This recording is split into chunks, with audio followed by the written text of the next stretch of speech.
Well, for this section, I wasn't quite sure what to call it because in the past I've done um, borrowing and that works out fine.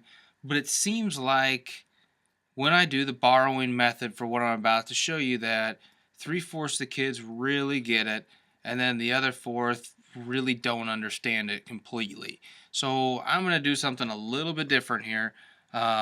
I'm going to show you the situations I'm talking about, and I'm going to talk about a different way to do this that I think will make things easier. Okay, so let's start with this problem here. As we've done when we add and subtract fractions, you've got to have common denominators. So underneath here, I'm just going to write my common denominators. 3, let's go 8 for a bottom number, minus 1, and then we'll keep that 1 at 8. Okay, this should all be familiar to you. Okay, that's a 5. I need a new board here. Over here, to get to the 8, that's going to be times 2 and times 2. So that's going to be 3 2/8. Now, hopefully you can see what the problem is with this fraction that I just came up with. My 2 is smaller than what I'm subtracting, which would end up getting me a negative number, which we don't want to deal with when we're doing this. I already knew looking at this that this was going to end up that way because 1/4 is smaller than 5/8. But when we do this and we find our common denominators, if this happens, the easiest way to do this, I think, is just to change them to improper fractions. Then we shouldn't have a problem. After you find your common denominators, change them to improper fractions if you can't subtract. Like this you can't. We can't do 2 minus 5 unless we want to deal with negatives, and we're not going to. So, for instance, let's just do 3 times 8 is 24, 25, 26. So this would be 26 eighths, take away. 1 times 8 is 8. 8 plus 5 is 13. 13 eighths. Now, we can subtract this, okay, because we can do 26 minus 13. That's just a way to change it. We didn't change the fraction any because 3 2/8 is the same thing as 26 eighths. 1 5/8 is the same as 13 eighths, but now it's in a form where we can do the subtraction. So 26 minus 13 is 13. 13 eighths. Now, we don't want to ever leave it like this at the end because this is pretty confusing as far as what this actually means. We want to get it down to how many whole groups we have. So 8 goes into 13 one time.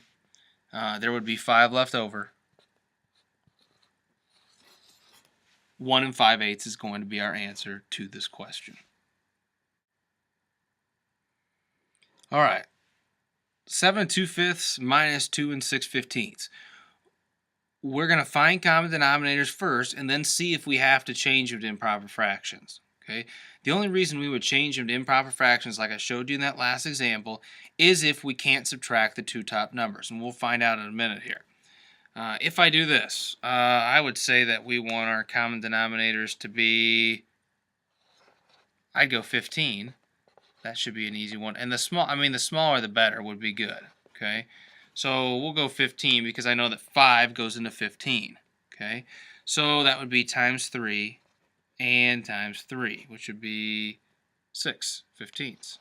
Okay, now on this example right here, we don't have to change them to common denominator, or we don't have to change it to improper fractions because I can subtract this. I can do 6 minus 6. Okay, so I want to change this problem up a little bit here. I want to change the original problem to 1/5. Okay, so that's fine. We can change it to 1/5. So then to get to 15, that would be times 3 and times 3. So now it's just going to be 3/15. Now we see our problem. We can't do 3 minus 6.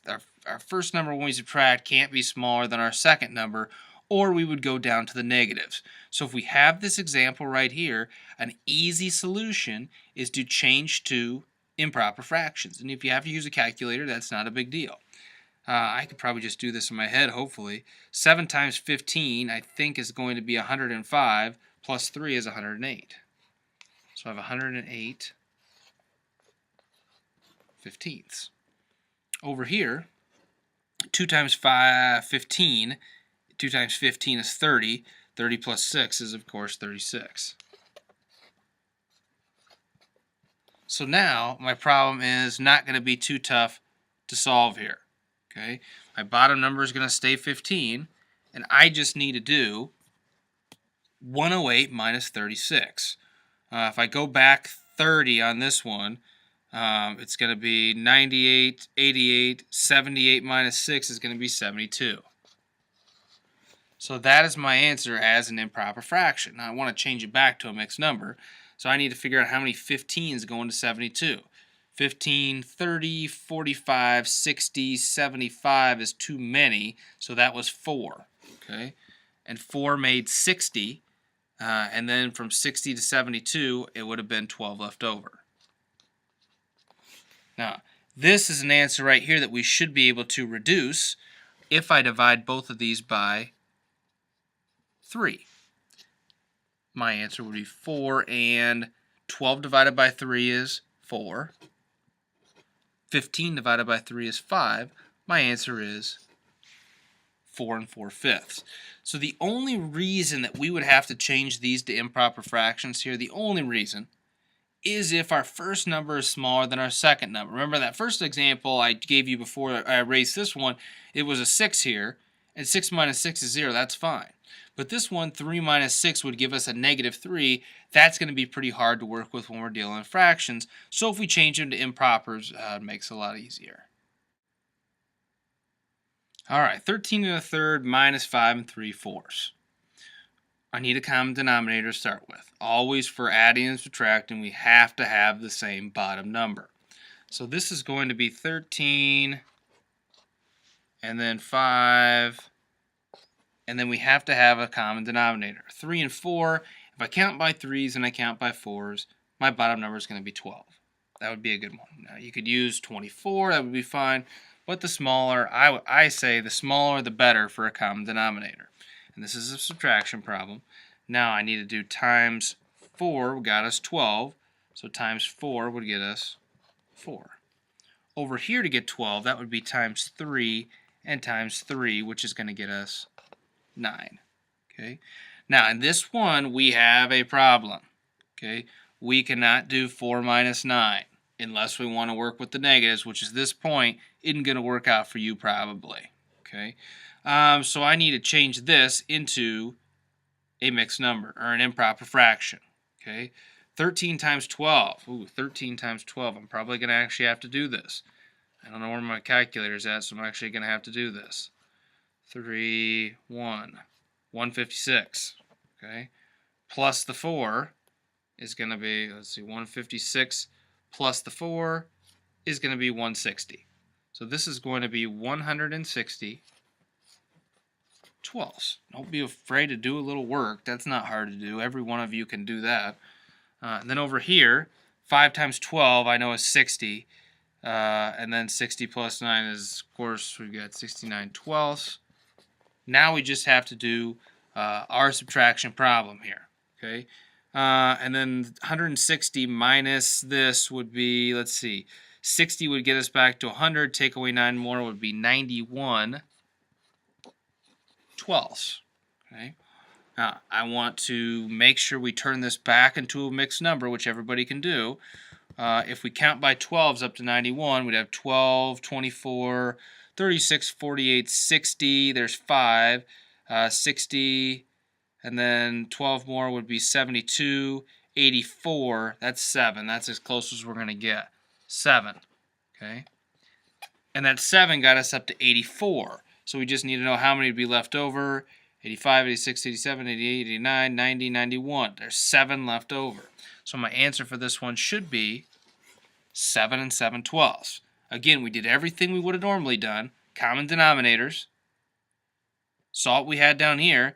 If this number was bigger than that one, then we just subtract and we wouldn't have to do any of this stuff. But if your first number is smaller than your second one, we're going to have to change these to improper fractions so we are able to actually subtract it positively. All right. I think we're to the point where you should be able to try a couple of these on your own and see how you do. I will warn you that one of these, I made it so you would have to change them to improper fractions because the first number will be smaller than the second number. The other one I made it so you should just be able to do it normally. Okay, I'm not going to tell you which one is which, but try these out, see how you do, and then come back and watch the video to see how you did. All right, let's start with the first one. I need common denominators, as I do with every single subtraction problem I'm going to do. So that's going to be 6 and, let's see, 10 and 4, let's use 20. Okay, you might have used 40. I'm going to use 20. We should get the same answer in the end here. 20 is a smaller number, so I figured the smaller the number you can use, the better. Okay, so that's going to be times 2 and times 2, which is going to be 8. To get that 20, that's going to be times 5, and times 5, which is going to be 15. Well, we got our winner right here. This is the one that we're going to have to change to the impropers because 8 is smaller than 15. 6 times 20, I think that'd be 120, plus 8 is 128 twentieths. Subtract. 1 times 20 is 20. 20 plus 15 is 35 twentieths. Now I just need to subtract. 128, take away 35. Ooh, 128. Let's see if I count back by tens. 118, 108, 98. And now I have to count back by 5, which would be 93 twentieths. Okay. 93 twentieths, I want to change that back to a mixed number so I know how many holes I have. 20 goes into 93, 20, 40, 60, 80. That's 4. 80 to 93 would be 13 left over. 4 and 13 twentieths. That means the other one should have been our easy one. That's the one where we didn't have to change them to any impropers here. Common denominator between 9 and 10, I would say 90 would probably be the only one that would work. I think 90 is the only one that would probably work. So that would be 6. We'll put 90 at the bottom here. 1, and we'll put 90 at the bottom here. 9 times 10, so that's times 10, which is going to be 40. And then 10 times 9 is going to be 9. So now this one we can do because we can do 40 minus 9. Okay, 40 minus 9 is what we need. So first we'll do 6 minus 1. That's our whole number, which is going to be 5. And then if we do 40 minus 9, that's going to be 31 90ths. I don't believe you can reduce that, so my answer is 5 and 31 90ths. If you have questions about this, please make sure that you ask. I mean, I'm hoping by this point you understand why I needed to do this here for this one and why I didn't need to do it for that one.